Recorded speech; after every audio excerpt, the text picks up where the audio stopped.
Hey, thanks for stopping by. My name is Brett. Welcome to On Hand Art. Now today I've collected a bunch of tea tins and I have the last of my copper tubing. So we can answer the question, what would it look like if birds lived in little people-sized houses?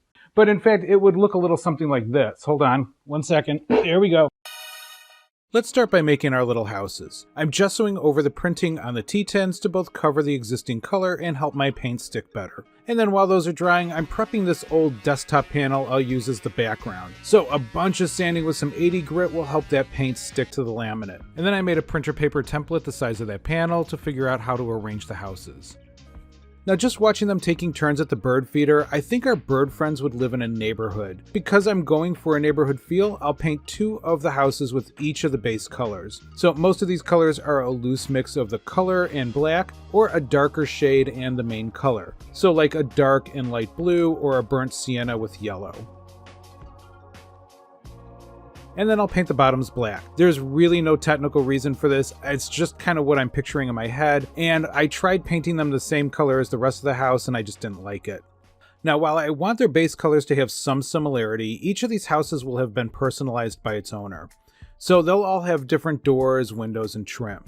Now, some of our birds did go with a standard looking wood door, but then a few of them did actually go a little more high end. And as far as the windows, I was surprised, but only a couple of our bird families chose the traditional round birdhouse style windows. Now, one thing I did not like about painting on the yellow is that it paints on really thin, and it's already a light color. So I took the time to do a couple of thick coats for the windows I wanted a bright yellow. Otherwise, when nobody was home, they were a little dimmer and I could go with just one coat. And then after waiting for them to dry, I can add details like doors and window trim that further individualize the houses. Now, as far as the look of the piece, I want it to feel more like a painting than a crisp graphical feel. So for the most part, everything is freehand. But for those longer lines, like on the doors, I did rely on a little painter's tape, my smallest brush, and going very slowly. So you're really seeing everything sped up. I'm not that fast of a painter. And then I put all those aside to dry while I painted the background a blue-black. Now this is mostly because I haven't gotten a grasp yet of what I want the background to look like, and I was just hoping that painting something would inspire me, which it didn't. But now I can just use my template to drill all the mounting holes. I'm using the spade bit that's the same width as the thread pipe adapters I'll be using to mount the houses. I also learned to pull the paper away before drilling all the way because the drill bit spins it into a big mess. And honestly, now that I painted all these little houses, I'm nervous about adding the threaded connectors.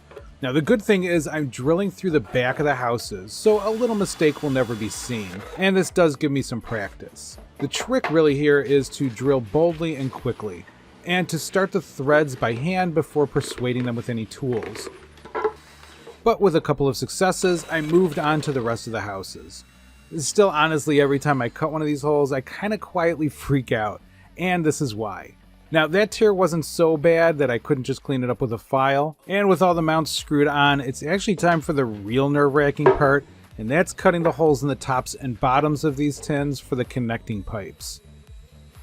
I'm starting at the bottom, generally following the map as I originally drew it, but still making some of it up as I go along. And I don't have a drill bit the same size as the pipe, so what I'm doing is a combination of drilling and then widening the hole with a file. It really wasn't until much later that I figured out a better way for doing this, but for now I'm drilling through while trying not to do too much damage with that file. Now you'll notice that some of the pipes are just press fit together while others I've soldered. I'll explain all of that at the end. As far as my measurements, I'm just measuring by eye, trying to align any of my connections to the center of each house.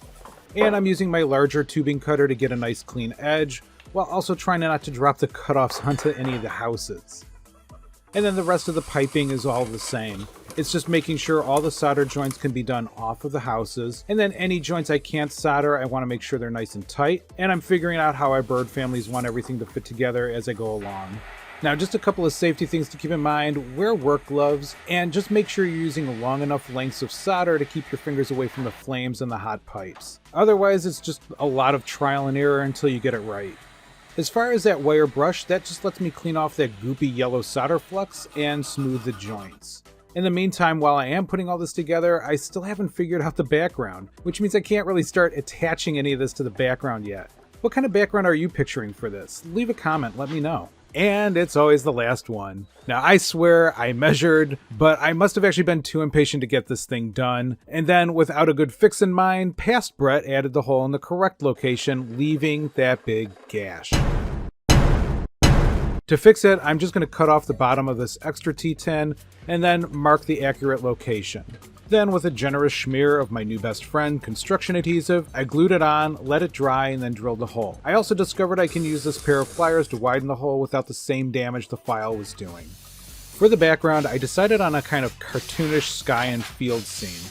So a little metallic blue for the sky before fluffing on some clouds. Now, since they'll mostly be behind the houses, I'm making them a little bigger than I think I'll want, and that way they won't get lost in the scene. And then for the grass, I'm out of green, so I mixed some basic blue and yellow with a little white, and then once I have it streaked on, I'm covering over it with that wire brush I used earlier, and that will give me the texture, but also the separate blades of grass I'm going for.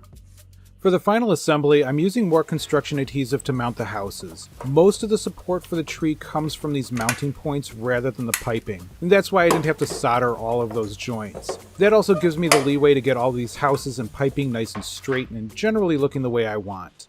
And now I can add some homey touches like bushes, a TV antenna, and flowers. If you want to know how I made the flowers, I'll leave a link to that video in the comments. But the bushes and trees are just shaped aluminum foil, and that green is the same mix of blue and yellow I used earlier. And some hot glue will hold it all in place. The TV antenna was a quick solder up of some 18 gauge copper wire that I also just hot glued to the house. And now our bird friends have a house tree. I hope you see that you can make some fun artwork with very little money. I think I maybe paid $20 for those copper connectors, and I just had the other stuff laying around. But really, it's not the cost of the materials or what you're using that's important. It's that you put yourself into the work. So my advice is just to get out there, collect some stuff, and make some art. And if you enjoyed this video, let me know by hitting the like button and subscribing. Not only would it mean a lot to me, but I'd also love to have you as part of the On Hand Art community. But thanks for watching, and remember, you are creative.